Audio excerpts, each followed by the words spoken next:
आज हम इतिहास के एक ऐसे मोड़ पर बात करेंगे जहां भूख, दबाव और सत्ता की एक बहुत बड़ी परीक्षा हुई थी। ये कहानी है सहनशीलता की, सिद्धांतों की और उस घेराबंदी की जो 1704 में आनंदपुर साहिब में हुई थी। तो सबसे पहले ये समझना जरूरी है, घेराबंदी यानी सीज ये कोई आम लड़ाई नहीं होती। ये तब शुरू होती है जब एक ताकत मान लेती है कि वो आमने सामने की लड़ाई में जीत नहीं सकती। ये एक ऐसी रणनीति है जिसमें समय, भूख और थकान को ही हथियार बना लिया जाता है। और ठीक यही रणनीति 1704 में आनंदपुर साहिब के खिलाफ इस्तेमाल की गई थी। ये एक ऐसा घेरा था जो शहर पर जबरदस्त दबाव बनाने के लिए डाला गया था। लेकिन सवाल ये उठता है कि आखिर आनंदपुर साहिब उस वक्त की ताकतों के लिए इतनी बड़ी चुनौती बन ही क्यों गया था?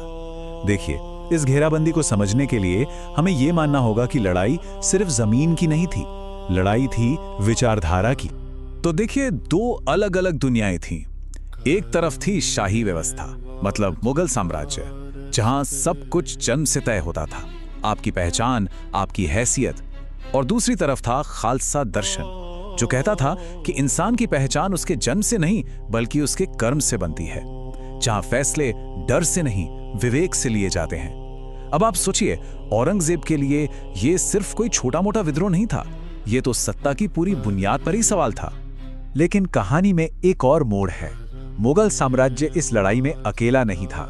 एक और ताकत थी जो उनके साथ खड़ी थी। ये थे स्थानीय पहाड़ी राजा, जिनका नेतृत्व बिलासपुर के राजा भीमचंद कर रहे थे। उन्हें भी लग रहा था कि उनकी सत्ता, उनका अधिकार खतरे में है। तो डर ने इन दोनों ताकतों, मुगल प्रशासन और पहाड़ी राजाओं को एक साथ ला दिया। और उनका डर क्या था? यह बहुत दिलचस्प है। डर इस बात का नहीं था कि गुरु उन पर हमला कर देंगे। असल डर तो इस बात का था कि उनके अपने लोग अब डर के बजाय विवेक से अपनी अंतरात्मा की आवाज सुनकर फैसले लेने लगे थे। उन्हें किसी फौजी हमले से ज्यादा एक नई सोच से खतरा महसूस हो रहा था। तो बस 1704 में इसी डर के चलते उन्होंने अपनी रणनीति को अंजाम दिया। पहला कदम, शहर की तरफ आने जाने वाले सारे रास्ते बंद कर दिए गए। दूसरा कदम, अनाज और खाने पीने की सप्लाई पूरी तरह से काट दी गई। और तीसरा, शहर के अंदर या बाहर किसी भी तरह की आवाजाही पर पूरा कंट्रोल कर लिया गया। यह एक ऐसी घेराबंदी थी जिसका मकसद लड़ना नहीं बल्कि शहर का दम घोटना था। और यहां यह समझना बहुत जरूरी है कि इस घेरे का असली निशाना कोई सेना नहीं थी। असली निशाना थे आम लोग, शहर के नागरिक, यानी संगत, बच्चे, महिलाएं, बुजुर्ग, वो परिवार जो वहां एक महफूज पनाह की तलाश में आए थे। रणनीति बिल्कुल साफ थी। जब भूख और तकलीफ आम लोगों तक, बेगुनाहों तक पहुंचती है तो किसी भी लीडरशिप और उसके सिद्धांतों पर जबरदस्त दबाव पड़ता है। लेकिन आनंदपुर साहिब के अंदर जो हुआ वो बिल्कुल अलग था। ये किसी एक की बहादुरी का प्रदर्शन नहीं था, ये थी सामूहिक सहनशीलता। लोगों ने अनुशासित तरीके से इसका सामना किया। जो कुछ भी था उसे आपस में बांटा गया और एक दूसरे के सहारे जिंदगी को चलाया गया। और ये घेराबंदी कोई 1-2 दिन नहीं बल्कि 8 महीने से भी ज्यादा चली। सोचिए, 8 महीने। ये खामोश जंग थी जिसमें कोई बड़ी लड़ाई नहीं हुई, बस सब्र का इम्तिहान लिया जा रहा था। तो जब ये दम घोटने वाली रणनीति भी लोगों का हौसला नहीं तोड़ पाई, तब हमलावरों ने अपना आखिरी और सबसे मक्कारी भरा हथियार इस्तेमाल किया। वो हथियार था पवित्र कस्में। उन्होंने गुरु गोविंद सिंह जी को संदेश भेजा कि अगर वो आनंदपुर साहिब छोड़ दें तो उन्हें और संगत को सुरक्षित जाने दिया जाएगा।